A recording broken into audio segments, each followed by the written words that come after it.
สบายดีเนาะวันนี้เฮาได้เขามากวาดเบิงสวนเนาะอันนี้คือต้นหมากม่วงต้นมะหิมพานต์เนาะนี่ก็หลายต้นอยู่เนาะซึ่งเฮาได้ปลูกมาเมื่อปี2025เนาะเมื่อเดือนมิถุนายนเนาะนี่ต้นนี่ประมาณนี้เนาะอันสิสูงก็จะคลองเลยเนาะก็ปลูกในจำนวนหลายต้นอยู่เพื่อนนั้นเนาะก็อยู่ประมาณอยู่เกือบ400เนาะ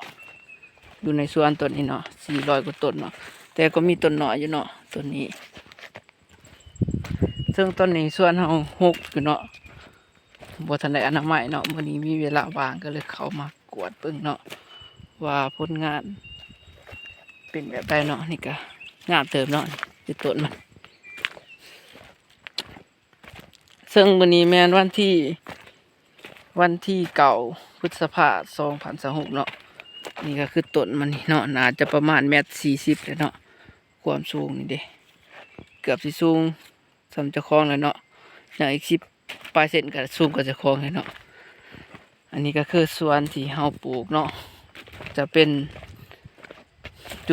จุดนี่เนาะอยู่บ้านโพนสะอาดเมืองสนามใส่แข่งอัตตปือเนาะเดี๋ยวคือบริเวณสวนนี่เนาะจุดนะ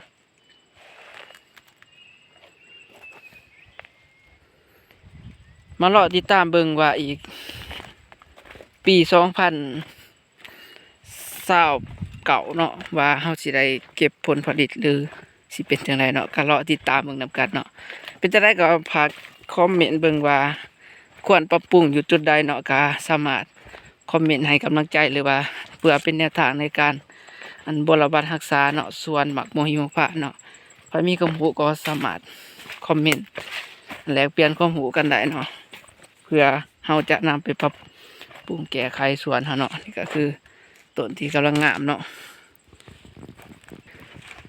ซึ่งตอนนี้ก็เวลาบ่าย4 โมงแรงเนาะเฮาได้เข้ามาคนเดียวเนาะมาเบิ่ง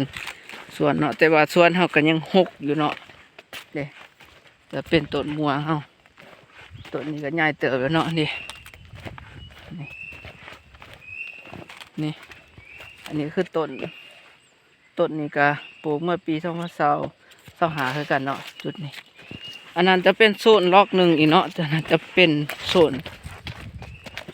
ที่เฮาปลูกมันสับปะหลังเนาะดิซึ่งถ้ากับปลูกแล้วได้ประมาณได้4 วันเนาะอันนี้แกเป็นสวนมันเนาะโซนนี้เนาะดิโซนนี้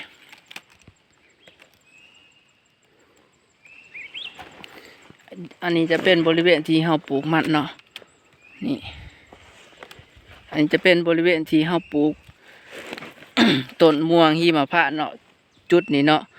เป็นจังไดก็สามารถคอมเมนต์บอกกันว่าเฮาแบ่งล็อกแบบนี้มันควรแบ่งบ่หรือว่าสิจัดการแบบใดเนาะก็สามารถคอมเมนต์ติชมกันได้เนาะขอขอบใจเนาะร้อนหลายเนาะอากาศร้อนพุ่นแดดพุ่นอบอ้าวขนาดร้อนขนาด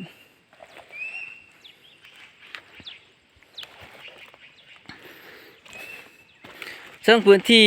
รวบเบิดตัวนี้ก็ถืออยู่2 เฮกตาร์ปลายเนาะพื้นที่นี้อันนี้จะเป็นกระท่อมเนาะกระตูบเนาะ